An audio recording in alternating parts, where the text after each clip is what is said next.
السلام علیکم dear brothers and sisters. ہمارے معاشرے میں حیا کو اکثر عورتوں کے ساتھ منسوب کیا جاتا ہے، لیکن اصل میں حیا کا جو مطلب خلق یبعث علی ترک القبیح، یعنی ایسا اخلاق جو انسان کو برائی کو چھوڑنے پر آمادہ کرے. اس کی مثال ایسے ہے کہ جیسے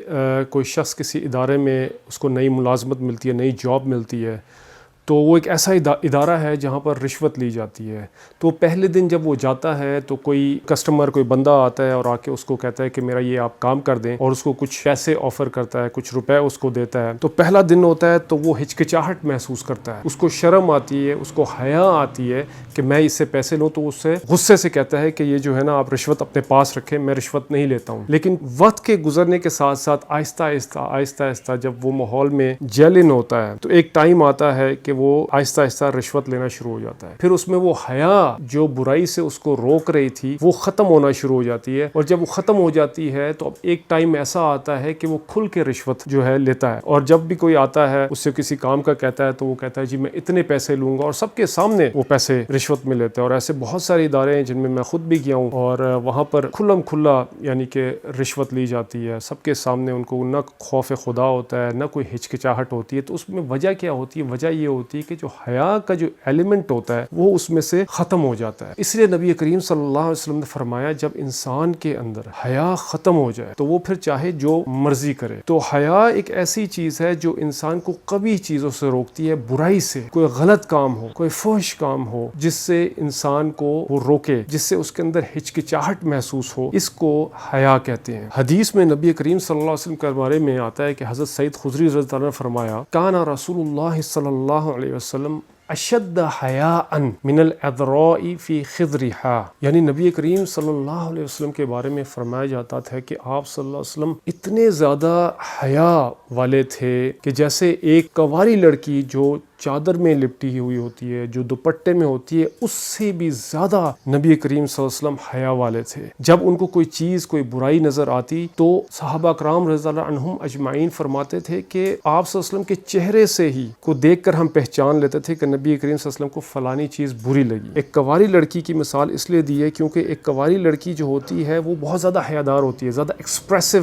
نہیں ہوتی زبان سے. وہ اس کے جو ایکسپریشنز ہوتے ہیں سارے کے سارے اس کے چہرے پہ نظر آ جاتے ہیں. تو نبی کریم صلی اللہ علیہ وسلم بھی اتنے حیادار تھے، بلکہ اس سے بھی زیادہ حیادار تھے، حیا والے تھے، کہ جب ان کو کوئی برائی نظر آتی تھی تو ان کے چہرے سے اس کے تاثرات کا پتہ چل جاتا تھا. قرآن مجید میں اللہ تعالیٰ فرماتے ہیں کہ ان الذین اتقوا اذا مسهم طائف من الشیطان تذکروا فاذا هم مبصرون. یہ ایک ایسی آیت ہے جس میں کہتے ہیں کہ پرہیزگار لوگوں پر جب ان شیطان کا حملہ ہوتا ہے، جب اس کا اٹیک ہوتا ہے، تذکروا، تو اس کو اللہ تعالیٰ یاد آ جاتے ہیں، اللہ تعالیٰ کے سامنے کھڑے ہونے کے خوف سے یاد آ جاتے ہیں، اس کو ساری چیزیں کھل کر نظر آ جاتی ہیں، جس کی وجہ سے وہ اس گناہ سے پرہیز کرتا ہے. تو اس آیت کی تشریح میں دو واقعے ہیں جو میں آپ کے ساتھ شیئر کرنا چاہتا ہوں. ایک تو حضرت عمر رضی اللہ عنہ کے زمانے میں ایک نوجوان لڑکا تھا جو بہت عابد، نیک اور پرہیزگار، جو اکثر وقت اس کا مسجد میں گزرتا تھا. تو گھر میں آنا جانا جب واپسی میں ہوتا تھا تو وہاں پر ایک لڑکی تھی جو اس کے اوپر بہت زیادہ ڈورے ڈالتی تھی، تو اکثر اس کو بہکانے کی کوشش کرتی تھی. تو آخرکار ایک وقت ایسا آیا کہ وہ اس کو بہکانے میں کامیاب ہو گئی، اور وہ جب اس کو اس کوٹھری میں جب لے کے گئی تو اچانک اس کو یہ آیت یاد آ گئی، ان الذین اتقوا اذا مسهم طائف من الشیطان تذکروا فاذا هم مبصرون، کہ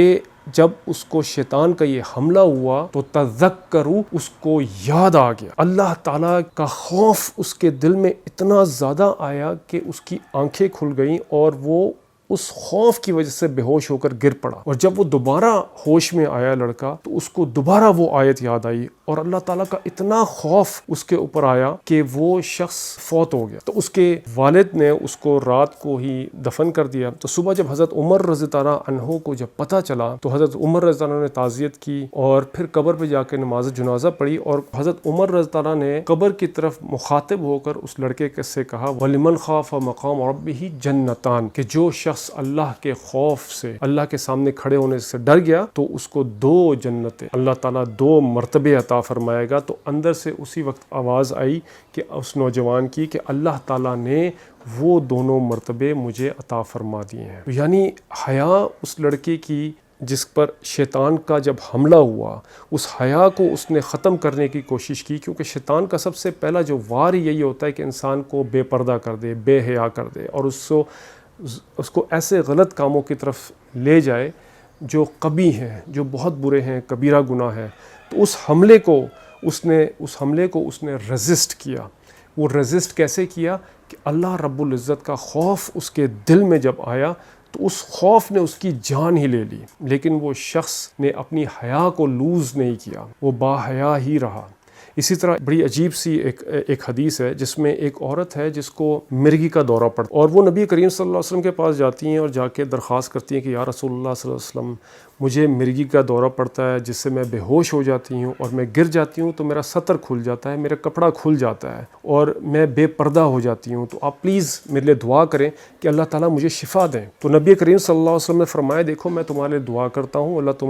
تمہیں شفا عطا فرمائیں گے، اور اگر تم چاہتی ہو، تم صبر کرو تو اللہ تعالیٰ تمہارے سے کوئی حساب کتاب نہیں لیں گے اور تمہیں جنت عطا فرما دیں گے۔ تو اس عورت نے کہا، یا رسول اللہ، میں صبر کرتی ہوں تاکہ اللہ تعالیٰ میرا حساب کتاب نہ لے اور اللہ تعالیٰ مجھے جنت عطا فرما دیجیے۔ لیکن ساتھ ساتھ اس نے درخواست کی کہ یا رسول اللہ، آپ یہ ضرور دعا کر دیجئے کہ جب میں بے ہوش ہوں تو میرا سطر نہ کھلے، میرا کپڑا نہ کھلے۔ یعنی اس عورت کو اپنی حیا کا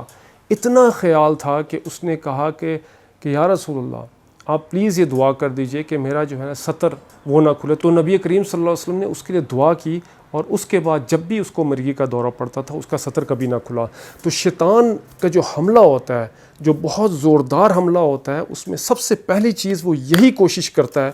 کہ کسی طرح میں انسان کو بے پردہ کر دوں، کسی طرح میں اس کے جو ہے نا کپڑے اتروا دوں۔ قرآن مجید میں ایک اور آیت ہے جس میں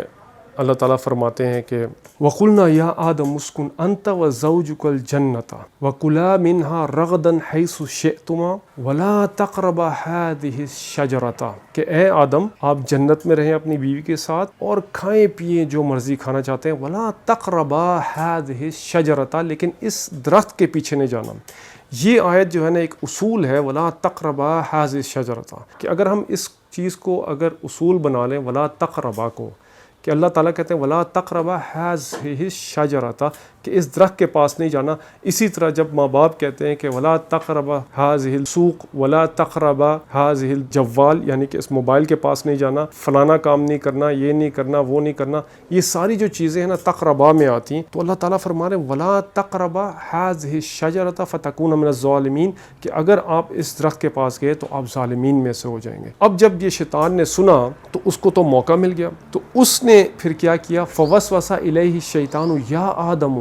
اس نے کہا یا آدم هل ادلک علی شجرۃ الخلد وملک لا یبلی کہ میں آپ کو ایک ایسے درخت کے بارے میں بتاؤں جو ہمیشہ رہنے والا ہے، جب آپ کھائیں گے تو آپ کے اندر ایسی کیفیات کہ آپ ہمیشہ رہنے والے بنائیں گے۔ تو اس نے وسوسہ پیدا کیا، تو انہوں نے کیا کیا، فاکلا منها فبدت لهما سوآتهما وطفقا یخصفان علیہما من ورق الجنہ کہ جب فاکلا منها ان دونوں نے جب اس میں سے کھایا، فبدت سوآتہما تو ظاہر ہو گئیں، کھل گئی ان کے اوپر ان کا سطر، یعنی کہ ان کی جو شرم گاہیں تھیں وہ کھل گئیں، ان کا جو لباس تھا وہ اتر گیا، اور پھر وطفقا یخصفان علیہما من ورق الجنہ تو پھر انہوں نے جو جنت کے جو پتے تھے وہ اپنے اوپر چپکانے شروع کر دیے۔ تو یعنی شیطان نے کیا کیا، وسوسہ ڈال کے ان سے ایسا ایک کام کروا دیا جس کی وجہ سے جو ان کا جنت کا لباس تھا وہ اتر گیا، تو وہ بے پردہ ہو گئے، تو جس کی وجہ سے انہوں نے اپنے اوپر جو جنت کے پتے تھے وہ چپکانے شروع کر دیے، کیونکہ ان کو یہ جو بے پردگی تھی ان کو پسند نہیں آئی۔ تو my dear brothers and sisters, آج کل شیطان کا جو سب سے بڑا حملہ یوتھ کے اوپر ہے وہ یہی ہے کہ اس کی کوشش یہ ہوتی ہے کہ ان میں سے حیا کو ختم کر دے، ان کو بے پردہ کر دے۔ جب انسان کے اندر حیا ختم ہو جاتی ہے اور انسان بے پردہ ہو جاتا ہے تو پھر وہ ایسی حرکتیں کرتی ہیں جو بالکل جانوروں کے مشابہ ہوتی ہیں۔ آپ دیکھ لیں آج کل پاکستان میں بھی ایسی ہی ایک بے پردگی کا ماحول ہے، عریانی، فحاشی اور بے حیائی کا ایک ماحول ہے۔ ہماری شادیوں میں، ہمارے سکولز میں، کالجز میں، بازاروں میں آپ دیکھیں گے کہ لڑکے بھی بے حیا ہو گئے ہیں اور لڑکیاں بھی بے حیا ہو گئی ہیں۔ لیکن ہمیں اس چیز کو سمجھنا چاہیے کہ یہ ایک ایسی چیز ہے جس سے انسان کو کوئی لذت نہیں ملتی ہے۔ تو my dear brothers and sisters, ہمیں چاہیے کہ ہم شیطان کے اس وسوسے سے اپنے آپ کو بچائیں اور کوشش کریں ہم اس کے وسوسوں سے بچیں، اللہ کی پناہ میں جائیں، اللہ والوں سے ملیں، نیک لوگوں کی صحبت میں رہیں تاکہ وہ ہمیں بے پردہ نہ کرے اور ہماری حیا کو ہم سے چھین نہ لے، کیونکہ اگر ہماری حیا ختم ہو گئی تو سمجھ لے سب کچھ ختم ہو جائے گا۔ السلام علیکم ورحمۃ اللہ وبرکاتہ۔